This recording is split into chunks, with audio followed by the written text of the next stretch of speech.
Shall we start? Yeah. Absolutely. Good morning again. Good morning.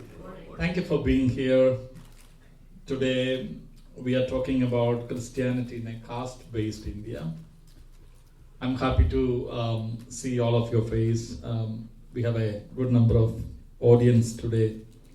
This is completely a new topic for all of you. Most of you have maybe heard about the idea of caste system, untouchability, and the social system back in India. As we all know, the Indian social system is basically premised on a caste-based system. So for many in the US, caste is an unfamiliar topic. It's not race. It's not a class.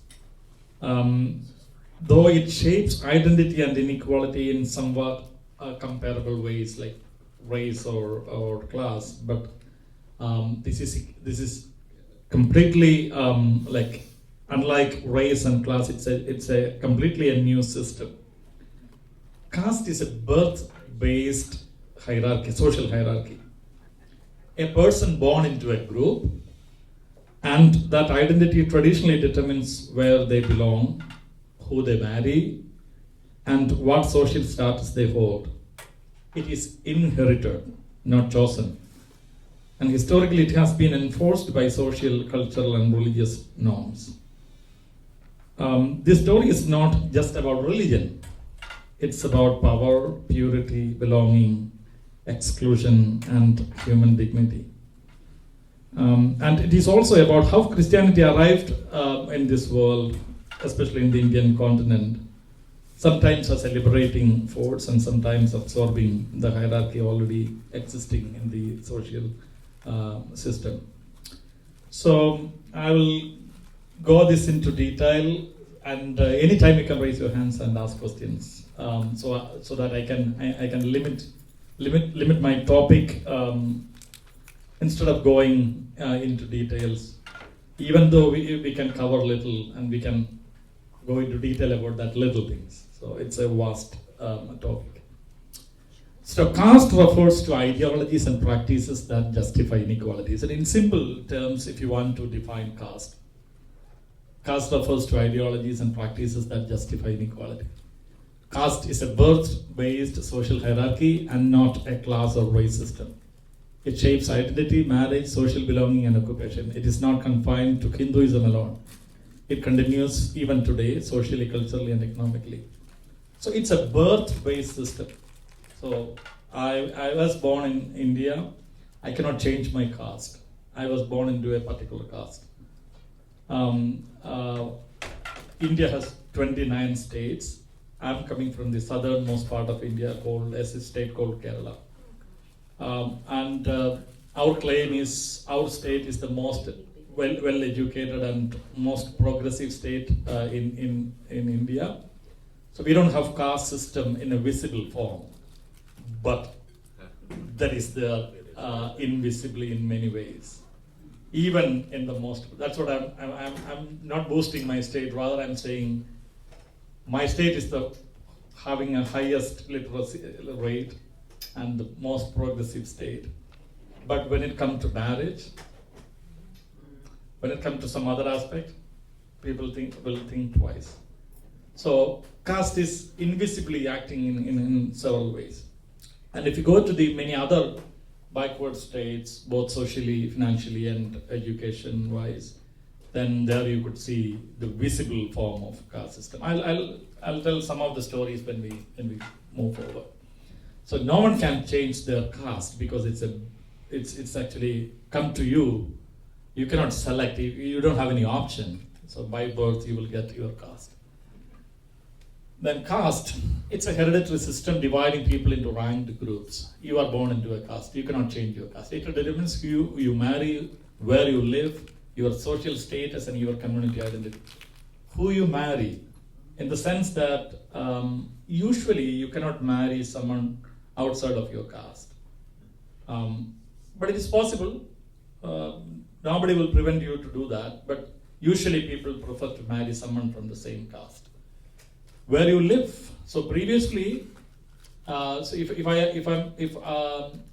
you want to hear something from my own perspective, the stories from my own state, maybe 50 years back, there were separate territories for each caste.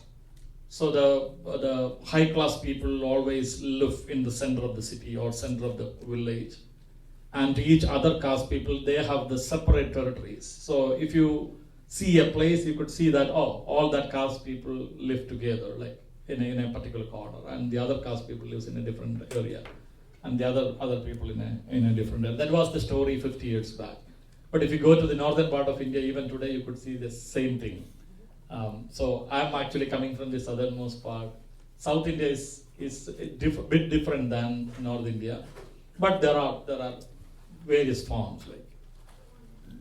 So I'll give some details about the caste system. So this is the caste pyramid, and there are 4 different caste group, main caste group.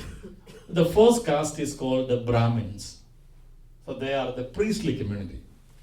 The second one is the Kshatriyas, or the kings or rulers, the warriors. Or in general, maybe we can say that previously the political leaders, the political group, those who are like the vassal kingdoms, small kingdoms there. So the kings and rulers and the warriors were part of the second group. The third were called Vaishyas. The merchants, craftsmen, landowners, skilled workers, they were in the third category. And the fourth category is Shudra.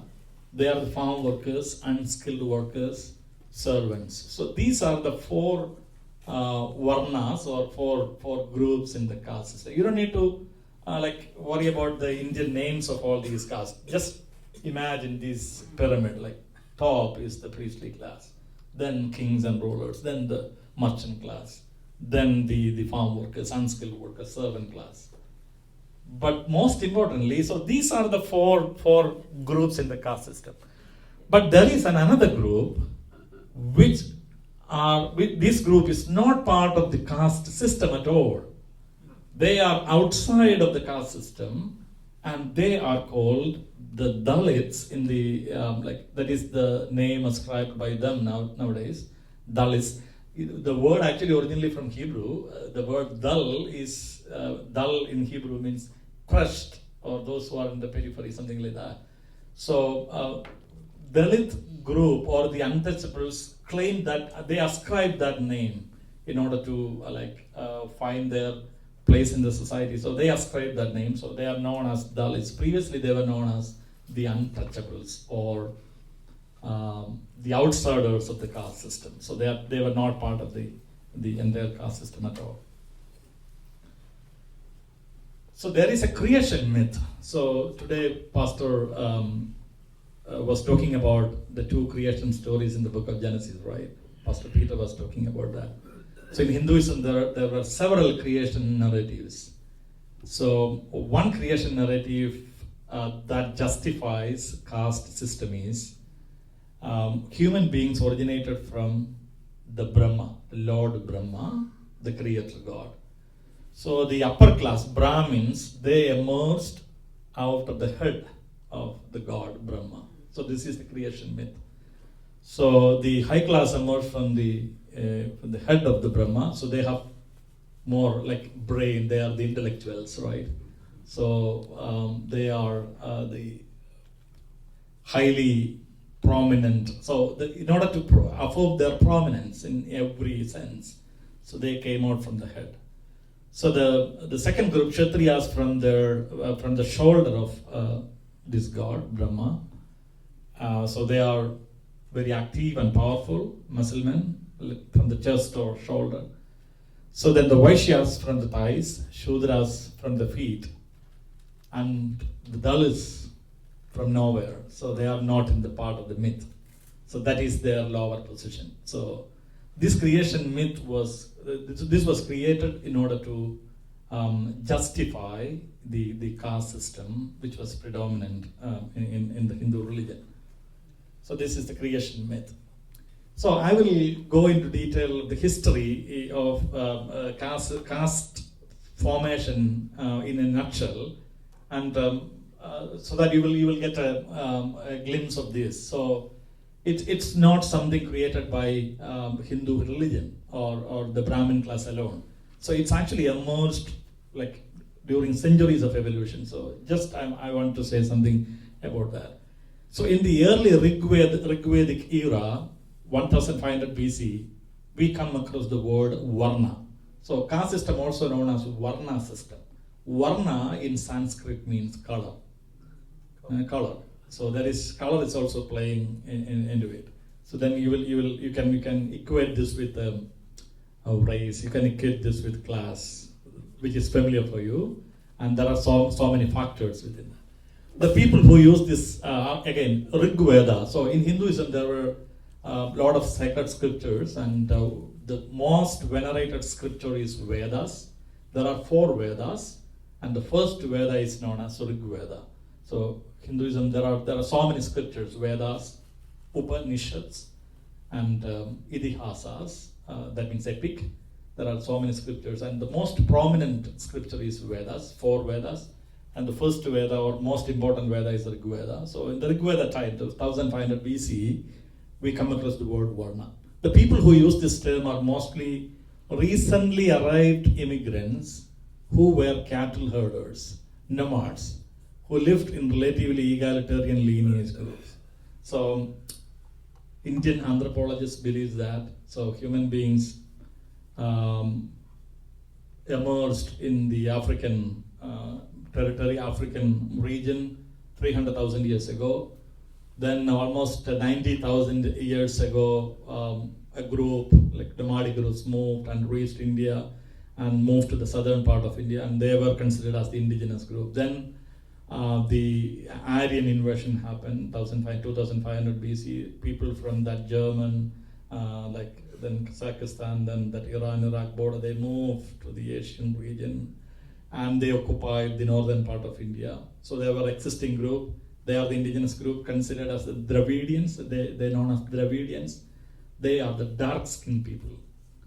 So when the Aryans came to India, they considered as these black-skinned people are the indigenous group. Just imagine there was a group, the former group, blacks, darker-skinned people. They are the Dravidians. And then the Aryans came to that area. So they are with a lighter skin, lighter color. So I'll tell you why I'm telling like this. So some people, so we are considered as brown skinned people, right? Even in the American academia. So we considered as the brown skinned people.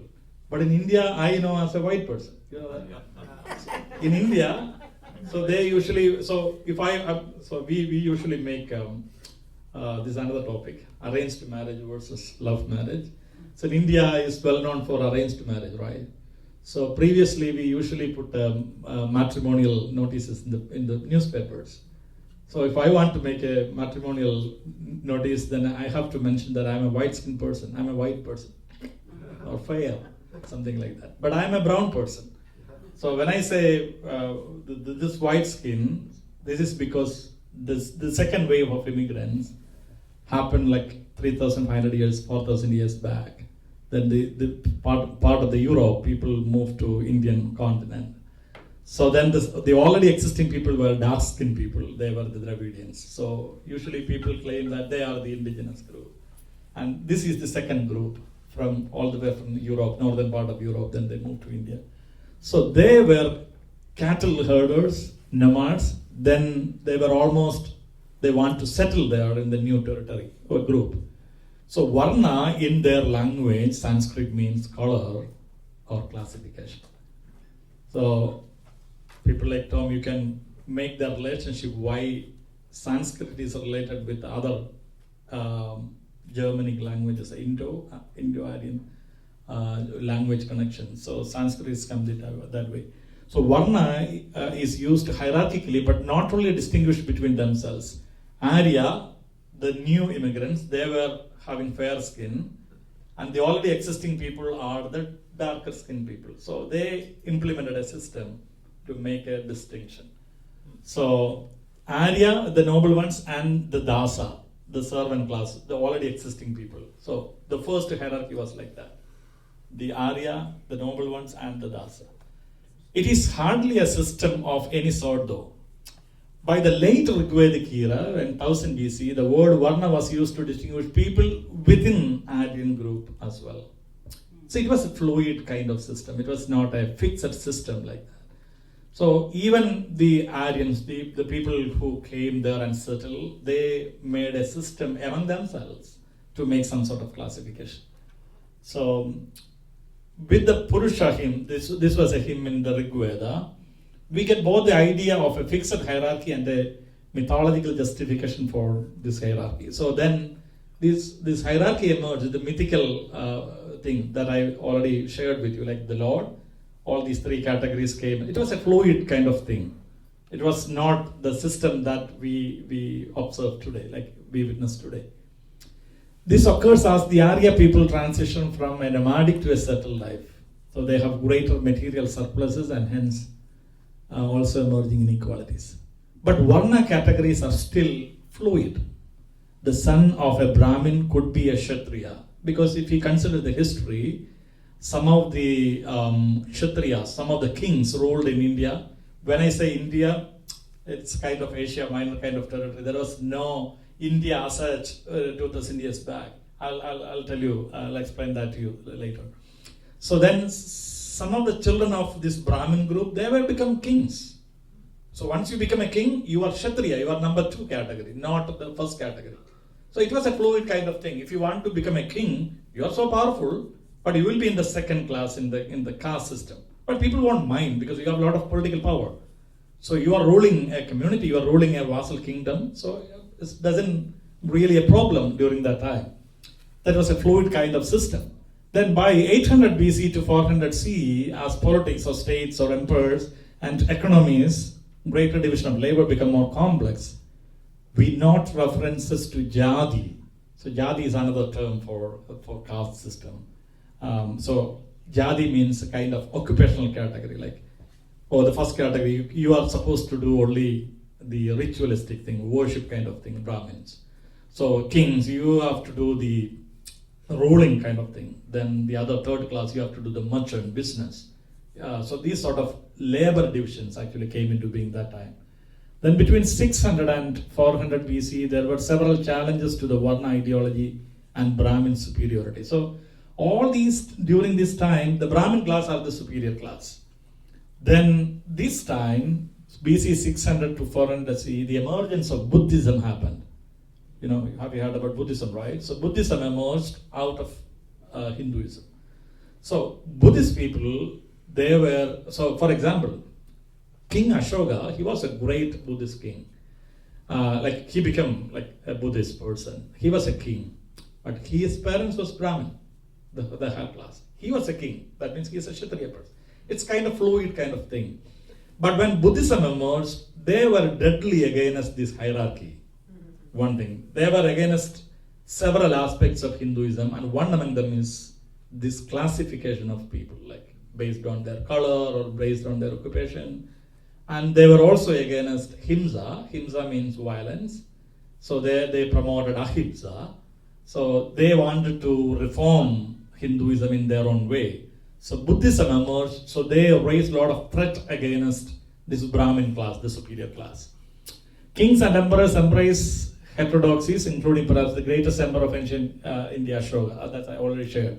Brahmins were marginalized, as was the importance of the Varna. So when Buddhism became prominent in India, Brahmins lost their control. They were in a vulnerable position. And Buddhism actually became a powerful religion among people. So then even 500 CE though, Brahmin orthodoxy made a comeback, and Buddhism was not a violent religion. So they were pushed out to another, like other parts of India, and gradually they disappeared from India. So all these religions emerged in India. You can see now we have different forms of Buddhism. That is not the exact original Buddhism emerged in India.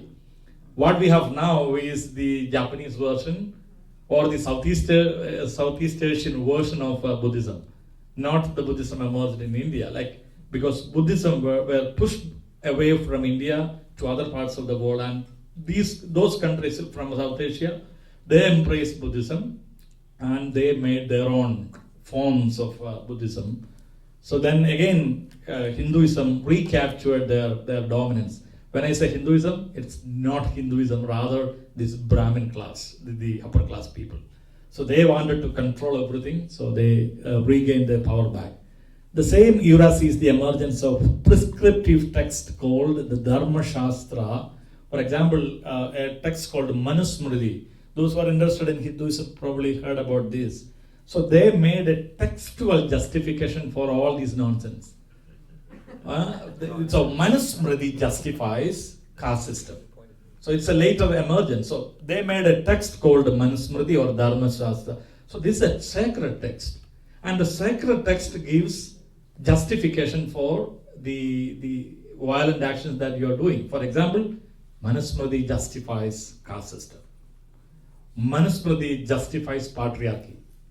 For example, there is a poem. Generally, there is a poem in Sanskrit. It says, "Pido rakshati kaumare, putro rakshati yauvane, putro rakshati varthike, na stri swadandriyam arhati." So it's a 4-line poem. It says, for a girl child, when she is a child, it is the responsibility of the father to take care of her. When she becomes a young person, it is the responsibility of the husband to protect her. And when she becomes old, it is the responsibility of the son to protect her. Then the 4th line is important. In any way, she is not supposed to experience independence or freedom. In the sense, when you are a child, your father will protection has a different meaning. When you are a child, your father will control you. When you are a young person, your husband will control you. When you become old, your son will control you. And in any way, you won't get the freedom or independence. So, current Hindu fanatic groups made a different sort of interpretation, saying that no, it's not something like that, rather protection. But its protection has a different meaning in actual life. So there were texts came into being, and this text made justifications to caste system, as well as all these sort of inequalities happens in the society. These texts also reconfigured the ideology of Varna to relate to its ideas of purity and pollution. So it's also important. So if you are in the Brahmin class, the first class, you can go inside the temple, Kadosh Kadoshin, Holy of the Holy, in the altar, in the Christian sense. So, Hindu temple, the Holy of the Holy is a small place, unlike Christian place. Our sanctuary is always a big sanctuary. So, if you are able to see the Greek Orthodox Church, you could see the Holy of the Holy is a small place inside, and you are not supposed to go there. Even lay people cannot go there. Only priests with the vestments can go there. So if you go to a Hindu temple, the Holy of the Holy is a small place, always be locked. It will only open during the puja time, morning and evening. Only the Brahmin can go inside. They will do the puja. And they will bring the offering in a banana leaves to the people, the devotees. So the second group can go there and wait in the front. The third group can go and stand behind the second group. And the 4th group can go in the entrance of the temple and wait for the offerings. So offering will come to you as something sweet and some kunkuma to put here. But the untouchable people, no, they don't have any access to the temple. They are not supposed to go near to the temple. So that is the fact. So purity and pollution concept. Then that also reinforced the idea of Varnashrama Dharma, that is another name for caste system. So if you violate the existing system, you are violating the sacred text. So you are violating the prescriptions given by God. You are violating faith, right? You are against faith. So the same prescription also reinforced patriarchy, as I have already mentioned regarding Manusmriti. So this is actually some sort of history. Then centuries of this social exercise, caste system came into being. So ancient ritual purity ideas become social stratification. So they made codification through Brahmanical religious text and reinforced to local customs, land ownership. First four group can own land, not the fifth group.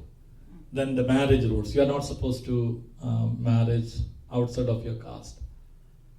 Then British people came almost in the 18th, 19th and 20th century.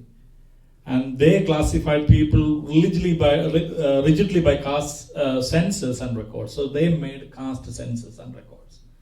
And they used vehemently, they find it very an effective tool to control people. So they made it documents and affirmed the system existing there. And they tried to do that. And they made the turned flexible identities into fixed categories. So even though in somewhere it was fluid, they made it as a fixed category, and you cannot escape from that. They institutionalized caste in administrative and law system. So another important thing is, if I want to control people in Lafayette, I have to come and see one of the Brahmin person there, because he is the superior class, and I have to make a friendship with him so that I can control the entire land. So it was easy for the Britishers to go to a particular place, make a connection with the Brahmin class there, and all other classes are under this Brahmin class, so that they can easily control the entire territory. So they made it as a fixed category and used it as an effective tool to make administration and law. So how caste play? Marriage. Over 90% of marriages are within the caste, even today. Even today. Yeah. There are variations, but most probably people usually do that. Even in your state? My state, not much. For example, me and my wife are from two different caste backgrounds.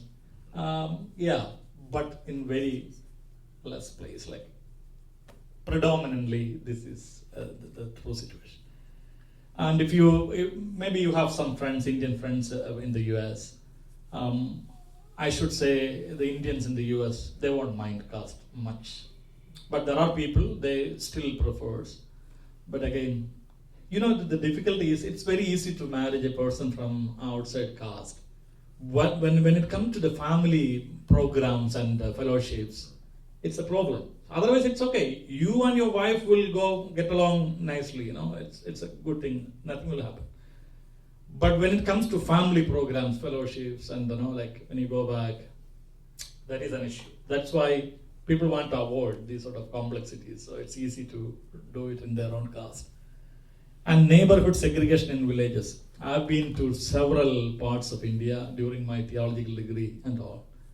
Then I have seen some places. So being a white-skinned person, if I go to a tea shop, I will get a coffee in a steel glass. So I've been to my own church people, especially in current India, if you take the census, Christianity is 2.3%, right? But that's a huge number because India is highly populated. But in this 2.3%, 90% of Christians are from the untouchables. 90%. I'll come to that in detail. So 90%, so almost if we go to all these churches, our people are from these categories. So if we go with them to a tea shop, you will get a tea in a steel glass. In some part, they will get a tea in a different tumbler, different glass. Is it polite for people to ask what caste you're from in India, or is it just no? It's not fair to ask one person's caste. But Indian educational system is predominantly British. So once you finish your 10th class, you will get a certificate. And that is the fundamental document for your educational, social growth. So wherever you go and apply for a job or for further education, you have to produce your 10th class certificate. It's called SSLC, Secondary School Leaving Certificate. It's a document, government approved document. There is a column for your caste. There is a column for your religion. You cannot hide. It's a public document, right? So you have to produce to everywhere. Even if you say that I'm a Brahmin, if you go for a job, you are from the other caste. You cannot hide your caste. But this is for your point, your question. I'm telling you. But for people like me, with 4 or 5 questions, I can identify one person's caste. Like Norman is here. I will ask Norman's name. So it's Norman. So where are you from? So Rossmore or something like that. So I'll ask some questions like what kind of religion you are in. So you said the Presbyterian. So which is your congregation? It's usually the school. They ask which school did you go to? Yeah. And that is button. That is it. Yeah, that's what I said. I can that find will tell your religion and where you come from and where you are in British society. Yeah. I can find one person's caste with 5 questions. That's it. Mm-hmm. Like any other Indian person. Yeah, that's easy. Social networks and privileges.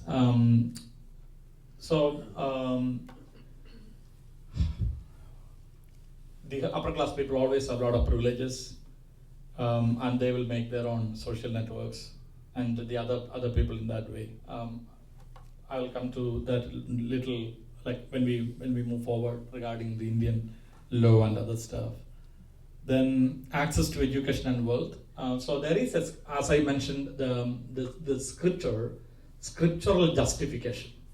So in the same scripture says that if a person from previously what is education? Education in India means, so there is an ancient time in which scientific knowledge and all sort of great wisdom and Indian knowledge were there in Indian society.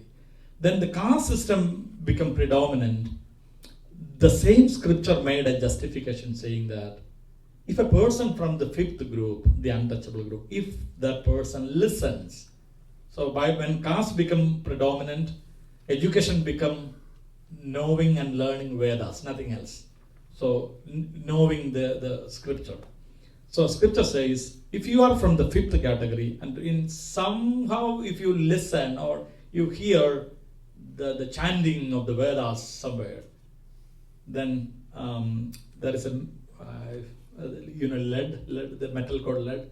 It should melt and put in their ears. That is the punishment. So they are not supposed to listen, even the chanting. That means I'm not. If I'm from the 5th group, I'm not supposed to go near to a Brahmin's place, and I'm not supposed to listen, hearing the chanting from a faraway place.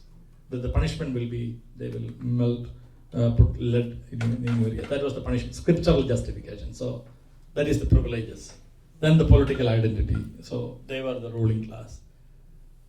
Then how caste shapes life in India today? Forms of discrimination are still in social exclusion. Violence against Dalits is still there. South is a bit different, but still there are. But North is well known for this. Dalits are always there were violence against them, and they are not supposed to go to the police station and file complaints, and it's not possible for them. Then occupational marginalization. So in India, almost all administrative level jobs in the government sector, 90% of jobs were controlled by, even today, the upper class group. When I say upper class, not only Brahmins, rather those who are in the Varna system, the 4th group. The 5th group is always outside, so they are not enough positions. Then stigma around purity and pollution. So India has constitutional protection against caste discrimination. So India became independent in 1947. So there was a person called Dr. B.R. Ambedkar. He studied in Oxford and he studied in Cambridge. He became an attorney, a law expert. And right after the independence, the leaders of India requested him to do the Constitution of India. And he is known as the father of Indian Constitution. Fortunately, he is from the untouchable group. So he made constitutional provision to eradicate caste system. So now we have constitutional provision in the Indian Constitution that prevents violence against the caste group. But it's not successful, but still there in the Constitution. But social attitudes and structures persist. So Christianity came into this world.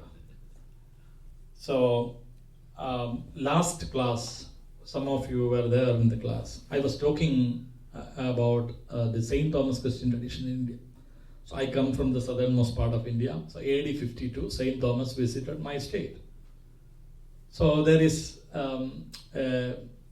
you cannot prove or disprove completely. You cannot negate the fact that St. Thomas never came to India. You cannot disprove it but there is a strong Christian group from the 1st century in India, Christian group. They have the Persian cross. That's only in Persia, right?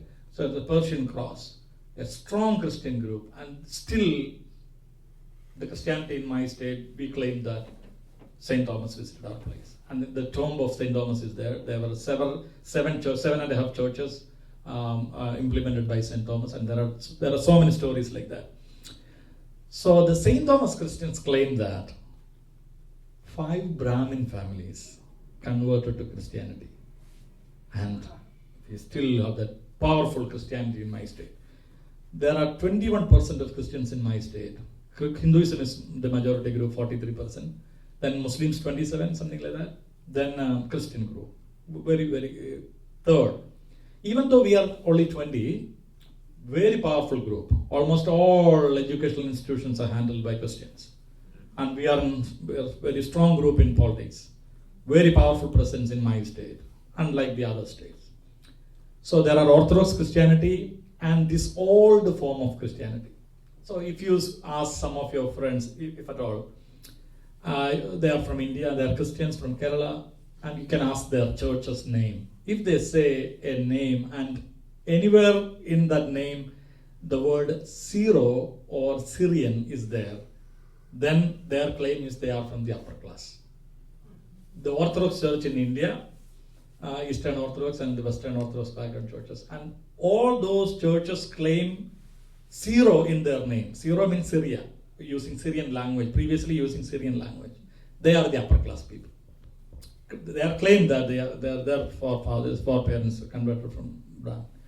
And in all other parts of India, all Christians, if you avoid a minute group from the upper class, 90% of Christians are from the untouchables, from the Dalits. And some are from the tribal background. And other than that, very few Christians are from the upper class. I will tell you another story. When Britishers came to India, they were not in favor of spreading Christianity there. They brought some of the pastors from Europe only to do chaplaincy for the military people and the East India Company people. Then 3 missionaries came to India and they made a request. Then the East India Company said no missionary activity in India. So then some of their friends were very prominent political leaders back in England. So they proposed a bill in the British Parliament seeking for permission to get into Indian territory. Then they provided permission. As I said, it's easy to control a territory with the upper class friends. Though the missionaries started preaching the gospel to the Brahmins, but they were not ready to embrace Christianity.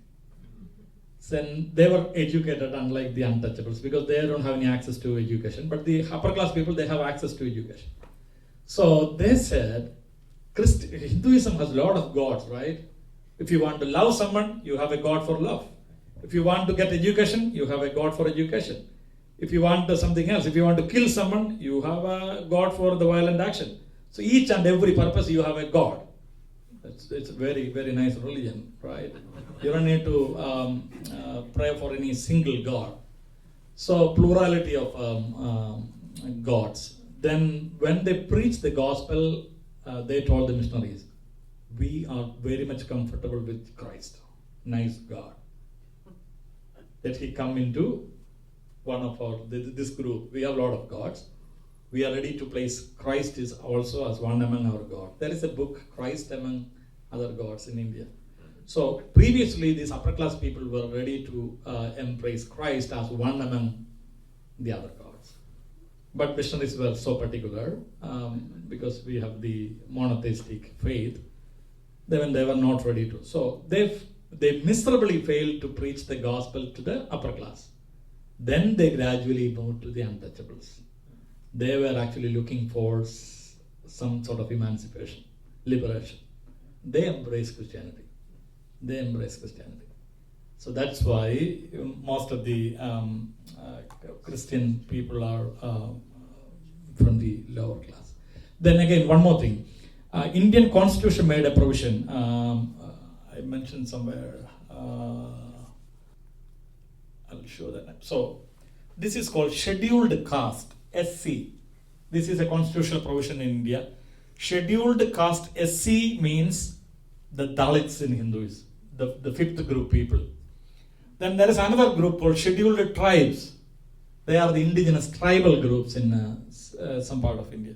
So this SC and ST groups has constitutional provision. That means if you apply for education, there is 17% seats reserved for SC.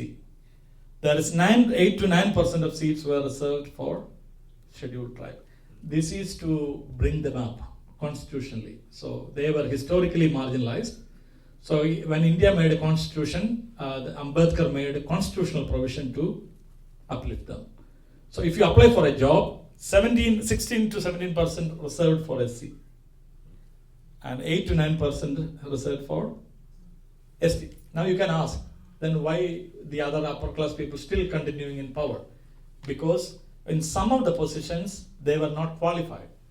If there are not enough candidates, it will go to the upper class people. They will automatically come into power. So because they are not that much highly educated, the case is actually drastically changing now, but I'm talking about 50 years back. Now it's actually changing a lot. So these are the constitutional provision for SC and ST. So then again, another problem is there. So all these untouchable people, they need this reservation. They prefer this reservation. But once you become Christian, you cannot access this reservation. That is the only thing India is having 2.3% Christianity, I should say. If the government is ready to provide this reservation, the reservation for Christians, India soon become 30 or 40% of Christians. Because they are constitutionally preventing conversion. That is another political reason. So there is a constitutional provision for Dalits, SC and ST. And you will get this SC provision, you will get only if you are a Hindu. If you are a Muslim or if you are a Christian, you won't get it. And ST will get it. ST reservation will get it because that is the tribal reservation. They are in all religion. So the tribal group is predominantly in the northeastern part of India. A state called Mizoram, a state called Manipur, a state called Nagaland, a state called Arunachal Pradesh. And if you take the number of Christianity over there, Mizoram, 98% Christians. If you go to Nagaland, 97% Christians. Recently there is an issue happened in Manipur. Go there, 87% Christians. All these northeastern part, completely Christians. Only because the Baptist and Presbyterian missionaries from America. So all these tribal settled colonies were preached the gospel by the American missionaries. And SC groups are predominant in north and southern part of India. There, because of the reservation thing, there are people still in the previous religion. So then the Christian group came to India. They tried to preach the gospel among the upper class, miserably failed, then moved to the lower class. They embraced. Then they found this gospel meaning as so relevant. So they want some sort of liberations. Then they were so fascinated by the message of God's love and liberation from hierarchy. So, for example, in my state, Church Missionary Society from London, they send missionaries. In my state, my neighborhood, I'm saying. So, only upper class people can go to school. Then the missionaries started schools, okay, small schools. The schools known as Palli Koodam. Palli means church. Palli Koodam means associated to church building. So, there is a church compound, there is a small school. Then the missionaries started giving education. Then they went to the lower class people, brought all children. They were all, from childhood, they usually work in the paddy field. Go to the paddy field and bring the children. And when the children come into the school, the upper class children will jump out of the class and they will go. Because they cannot sit together, right? They won't sit together. And same thing happened in the church. They started a church, converted to the so-called St. Thomas Christians. They moved to this church. They went to the territories and they brought all these lower class people. Then the upper class people went away from the church. That was the time, like when the missionaries started their work. So these are all the same stories, marginalization. Then in India, they brought the Dalit theology. There is a seminary in Bangalore. It's called United Theological College. So we have an annual meeting. So one of the prominent theologians there, he made an annual lecture. And that became the first textbook of Dalit theology. His name is A.P. Nirmal. And from there, Dalit theology is so prominent. Even in the US, there are a lot of theologians talking about this thing. And churches started church-led social justice movement to work against the caste thing. Then education and literary missions. My state became the highest progressive or the highly educated state only because of missionary work. They started schools for these lower class people, gradually conscientized the upper class people, made them sit together in the church, made them sit together in the school, provided education for everyone. And if you go to any house in my state, you could find an unemployed person with a master's degree. Every household.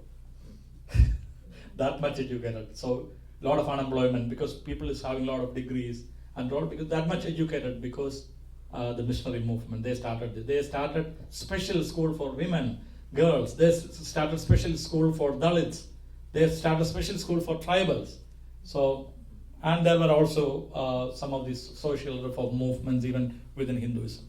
Then liberation focused reading. These are all like we will come into later when we talk about interpretation of Bible from different cultures, how the Exodus narrative become an inspiring text for the Dalits, how Jesus identifying with the marginalized, especially Jesus stories.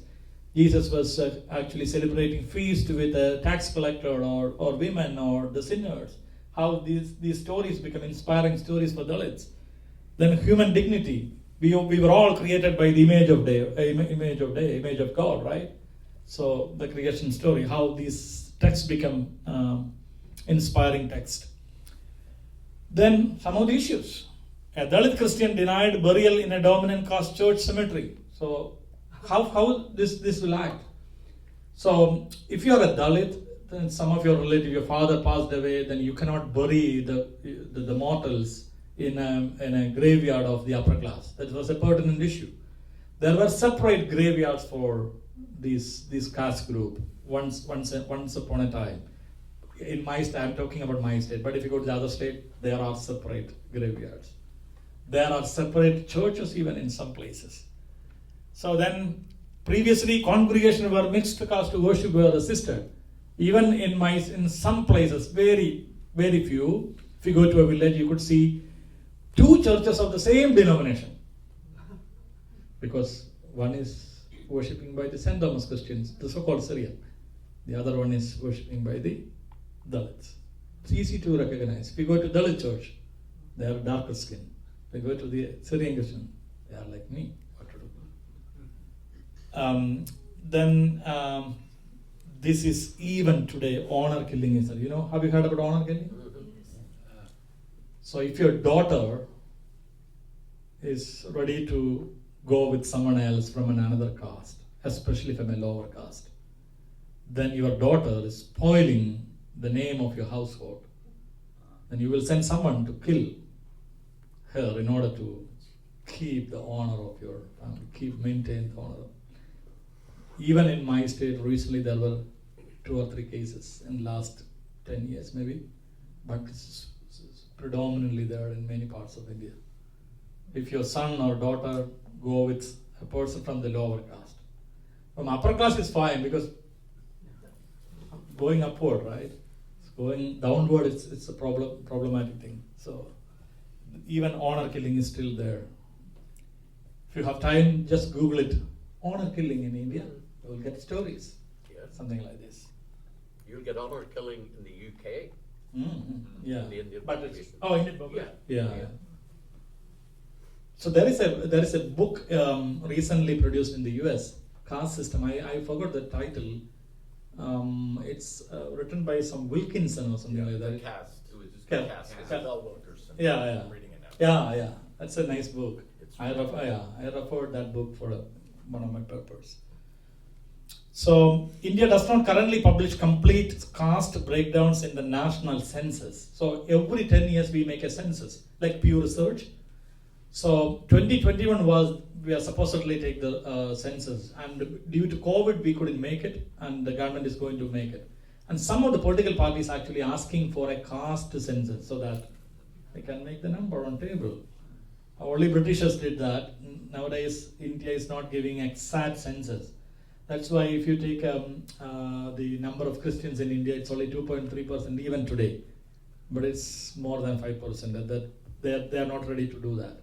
Especially the Hindutva group is ruling. Modi is ruling now, and they don't want to do it. But especially in northern part of India, Christianity is growing fast, growing like anything. Especially the ultra-evangelical groups, a lot of conversions happening. Yeah. So the scheduled caste and scheduled tribe I already mentioned. Then there is other backward classes. So if you are an SC category and converted to any other religion, you become OBC, other backward Christian. So then they have a 43-50%. It's only a number, but the predominant reservation is for them. Then the rest will come to this group. Then the general category. That is the definitions. So 50% of government jobs and education seats are constitutionally reserved for scheduled caste. If I say scheduled caste, only Dalits in Hindu group can become scheduled caste. Again, another thing. See, all these scriptures justifying caste system. So surprisingly, the fifth group, Dalits, they were not at all Hindus. They were not at all following the so-called Aryan religion. They have their own indigenous way of worship. But because of the might of the caste group, they said, no, they are all part of Hindu group. Because Hinduism is an open group, right? Hinduism is not a monolithic religion. Rather, Hinduism is a collection of religions. So, for example, there are like us. So we have so many denominations. Hinduism has a lot of denominations. There are 6 philosophical schools in Hinduism, and one among them is Sankhya school of philosophy. They don't have God. They are atheist. So you can be a Hindu by believing in one God. You can be a Hindu by believing in multiple gods. Philosophically, you can be a Hindu being an atheist. So among the 6 schools of philosophy, Sankhya school of philosophy, Sankhya, Vaisheshika, Nyaya, there are so many groups. So this Sankhya group, they don't have God. They are not believing in God. Like Buddhism, they don't have a God, right? Somebody placed Buddha as a God, but in essence, they don't have God. So in Hindu, they have the Vaishnava group, those who are believing devotees of the God Vishnu. They were Shaivites, those who believe in the Lord Shiva. These are all denominations. So if you are a Shaivites in Hinduism, you believe only in one God, Lord Shiva. That means you are a monotheistic person. But the popular Hinduism believing in all gods. They have multiple gods, and you can be an atheist. So what I'm saying is, this is an open-ended group. So basically, these Dalits, they have their own deity, their own worship patterns. When you say the native Indians here, or any other indigenous group, they have their own way of worship, nature and other forces. They have their own deities. They have their own rich traditions, legacies. But these upper class people, they grab them and forcefully put it into the group. So then, when it comes to this category, like reservation, constitutionally it was given to SC Hindus. If you're Hindu, you will get it. 7.5% for scheduled tribes, 27% for OBC. So total reservation is capped at 50% in the central policy, though some states and sectors differ. These programs are major mechanisms through which caste identity shapes access to jobs, education, and public safety. But these are all in paper. So caste identity attached to most religious communities in India.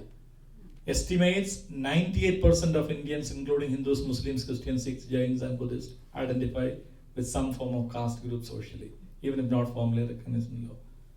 This means caste is a social reality beyond religious boundaries and influence or relationship. Dalits number over 160 million people. Not a small number, they are a big group, making them one of the largest single caste-based groupings in India. Because the scheduled caste official category only includes Hindus, Sikhs and Buddhists, Christians and Muslims from a Dalit background are not counted as SCs for government policy purpose. That is the one reason Christianity is confined still in the 2.3% at least number. I think Christianity is near 5% in India, but at least by census, government documents, it's only 2.3%. So this is the caste system, 4 category, and even each category there are hundreds of different jadis, hundreds of different groups. So when I say like the Brahmin class, so they are the leading priestly group. Just imagine there are a lot of priestly work.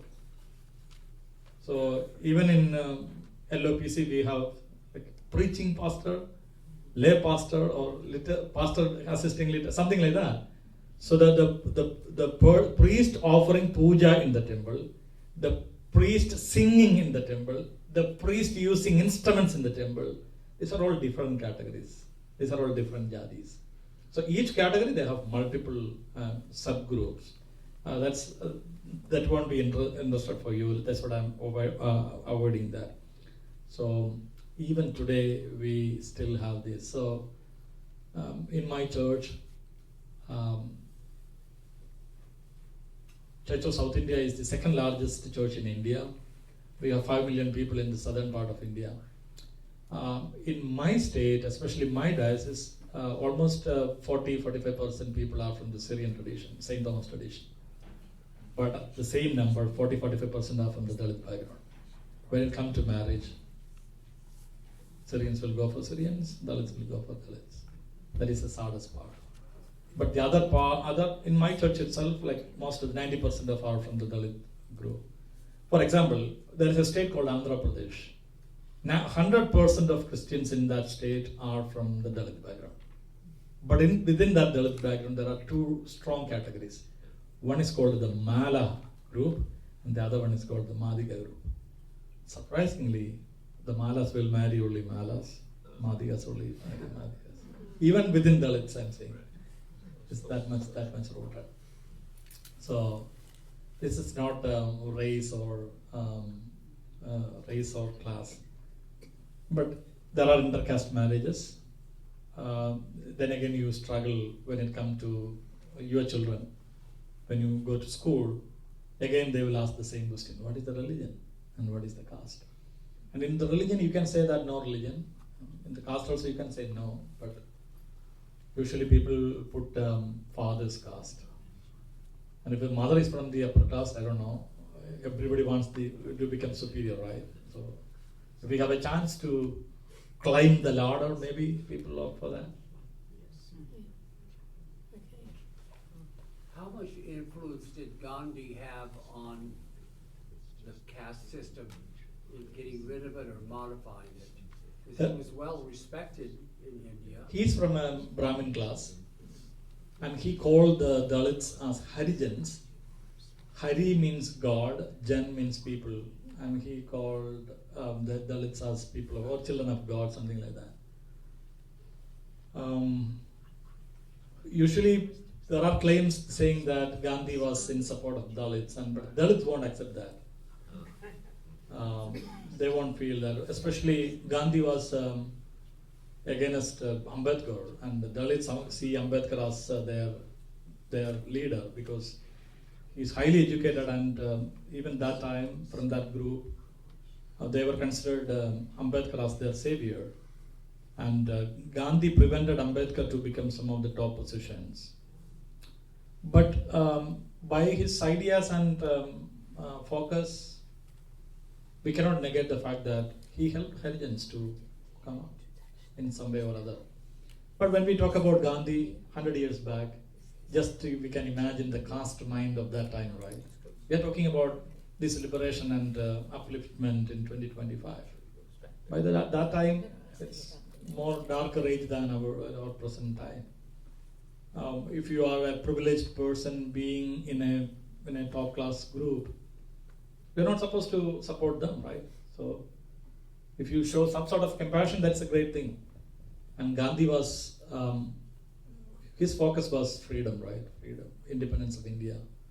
But yeah, he quoted this name, title for this Dalits called Harijans. Some people still use that title as children of God. Pardon? What was the? Harijan means children of God. These what? Children of God. Children of God, yeah. He used a name, a title for them. Like previously, people called them as untouchables, something like that. Yeah. Some of the stories are very interesting. Like, so there is just imagine there is a public road. If a Brahmin wants to go there, he will go and he will ring a bell. So when I travel, I will ring a bell. So while listening that the bell, the lower class people around that place, they have to realize that a Brahmin is going that way. So they are not supposed to show their face or body to him. It's not like something, yeah, it's a bad omen for him. So, and if you go to a temple, there is a description of distance, keeping distance for each caste group. And you are not supposed to violate that. You are not supposed to cross that line. You mentioned how many Dalits there are, 160 million. How many are in each caste category estimate, would you say? I didn't make a research on that. Yeah, we have 150 billion. Yeah. Yeah. So yeah, Brahmins are also yeah, predominantly Brahmins are also maybe there around that number. Yeah, because each group has subcategories, right? When we count it together, it is a very prominent group. It's not a simple thing. Like in Washington DC, what we do, like if government is actually want to implement a bill, these people are in the top positions, right? So they will pass it to their community about that in advance, and like that they are making advantages of their positions and like their power even today. So they all these have the caucus groups, all these caste groups. So I will give you another example. I come from the state Kerala, central part. Okay. So if a person, so we have a predominant Syrian group. So they claim that we are from upper class. It's not like that. They are all from the lower class, but still claim that upper class. But they are a bit fair in their like skin color, a bit fair. So if a Dalit converted to Christianity in my church, in my diocese, they will become Christian, but still they are known as Dalit Christians. There is a like Ruth the Moabite, something like that. You have a tale there, right? So they were known as Dalit Christians. All other Christians are simply Christians. When the Dalits become Christians, they are called Dalit Christians. Yeah, so my wife is from the northern part of my state. It's a small state like New Jersey, small state. My wife is from the northern part. The missionary group came there were the Basel Evangelical Mission Society from Germany, Switzerland and Germany. So they converted a lot of Hindus to Christianity. But once you become Christian, you are known as Basel Christians. If you are from Brahmin, if you are from Dalit, if you are from tribal, you will be known as Basel Christians. That is a good practice actually. But the Christians from my part not supporting that. But the German model, at least in my state, that's a good model. So once you become Christian, since the Basel Evangelical Mission converted to Christianity, you will be known as Basel Christians. Well, simply saying that Basel is just to make an association, right? Basel Evangelical Mission. So that is their practice. So this is a good model for me. There is no other good models. Like these are all. The Dalit Christians, always that name tag will be there with us. That's a sad thing. Yes? I don't know if you can generalize, but as an Indian coming into the U.S., how do you navigate here in the U.S. when you're coming out of a system that is as stratified as the caste see a caste system here in the US and we just Of course. call it by different terms. Of course. So I'm helping some churches, as you know, Pastor, in Washington D.C. They are all from my diocese. That means they are having the Syrian background. I'm helping a church in Dallas. Sometimes I go there. They are from a different linguistic group. They are Tamils.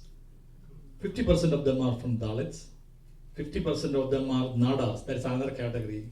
But they are once upon a time considered as untouchables. But they won't get along like these two groups. But here in Dallas, they are worshipping together, and I'm actually, sometimes I go there. Only because of they are Christians, they are going together. Like sometimes Christianity can act as a driving force to move. But otherwise, it's very difficult. So here, when they say we are from this part of the world, then we'll come to know that this person belongs to this caste. So for me, I won't mind if they are Christians. I'm happy with that. I won't go further into. But I can predict their caste, but I won't mind. For example, the church in DC, I'm going to baptize a Hindu woman soon. I'm educating her.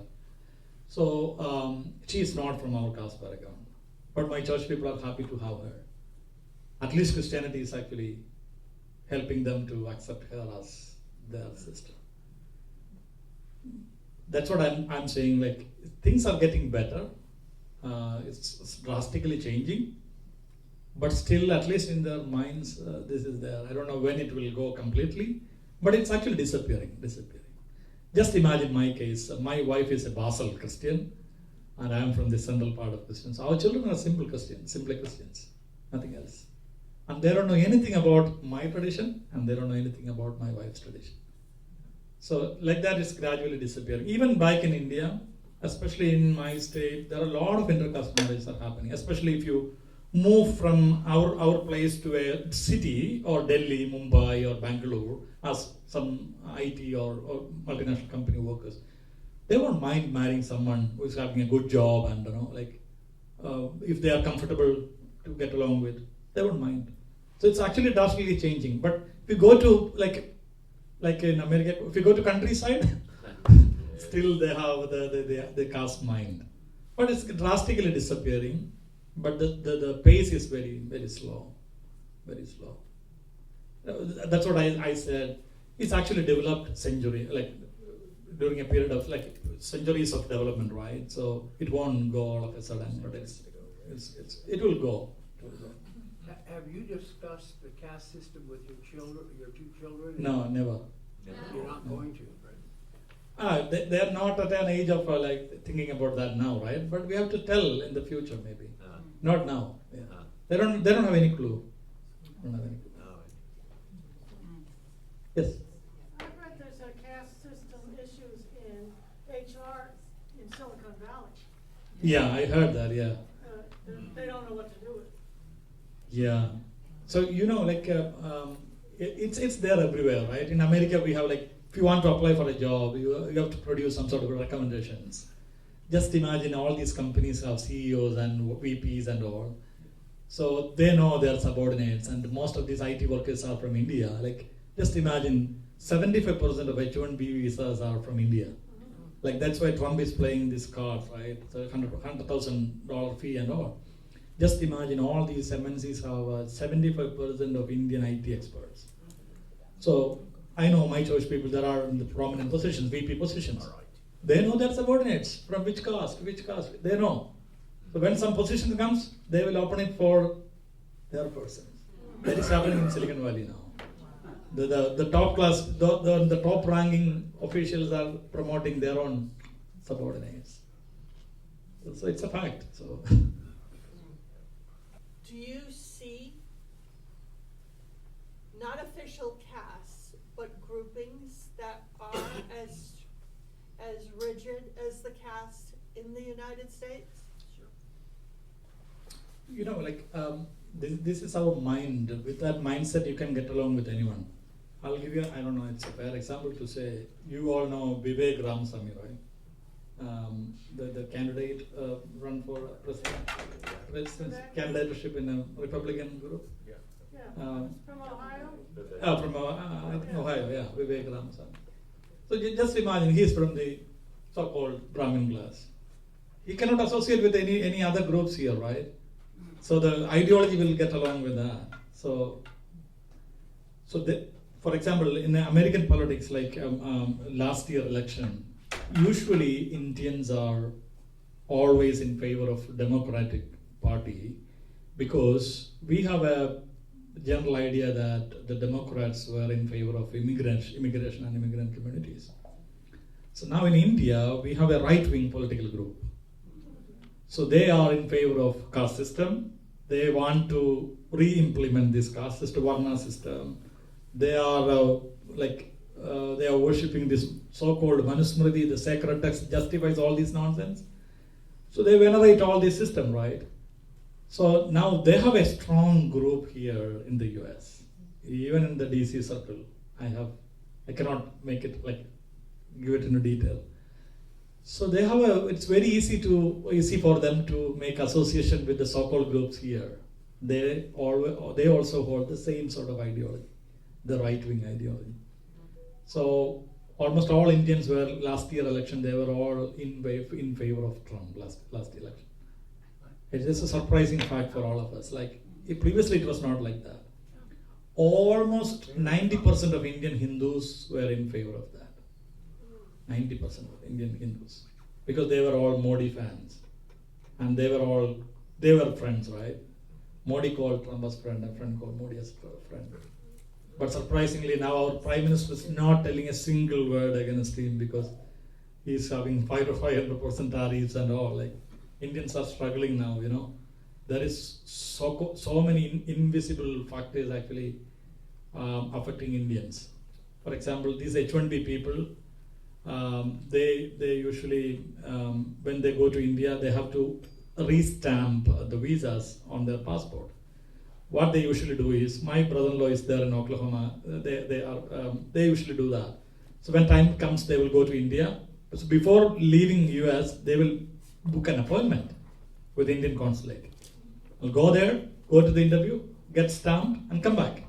Now all these Indians usually book their tickets, book appointments there. Once they reach India, it's happening in the last 3 months. Once they reach India, they will get a message saying that your appointments are rescheduled after 6 months. As per American rule, you are not supposed to work from home or work from India more than 1 month. So they all will lose their job. So they have establishment here. They bought house, they bought cars, they have an agreement with apartments here. And they are there, their cars are here, their houses are here, their properties are here. There are thousands, I'm not saying hundreds, thousands of people are back in India stuck now with this issue. I have 2 church members. Recently, one went to India because his father passed away. He booked appointment and went and got a message saying that your appointment got cancelled, and after 6 months. By the time he loses his job here. His wife is here. He cannot come back. So there are a lot of things happening, but they won't tell anything because the ideology is that much strong. It's connected to them. Some sort of supremacy, right? We are superior than anyone else. So the same thing, caste says, we are superior than anyone else. It's the same ideology. They cannot embrace diversity, plurality, and these sort of things. Can you clarify that? Because I am familiar with the H-1B visa situation. So it's the American consulate that's rescheduling it, Yes. right? So the Americans are making the decision about that, about when they can actually go get their visa renewed and stamped to come back in. So are they making those decisions based on the caste system as well? No. They have instructions from above saying that you have to drag their appointments and all. I'm not saying that it's because of the consulate officials. Yes. Rather than they are getting some orders. Yes, I to understand do that. Yeah. But the orders they're getting, are they preferentially renewing visas for people who are in the higher caste? No. So Nothing. they're not discriminating by caste. There's no Okay. caste problem with Got that. it, No. got it. What I'm saying is the ideology. Yes. The caste system is actually premised on this ideology, this sort of supremacy, and Yep. the caste purity kind of stuff. And they will get along with the similar ideology in the US or in Germany or in UK and anywhere. This is nothing to do, the appointments is nothing to do with the caste system at all. Yeah.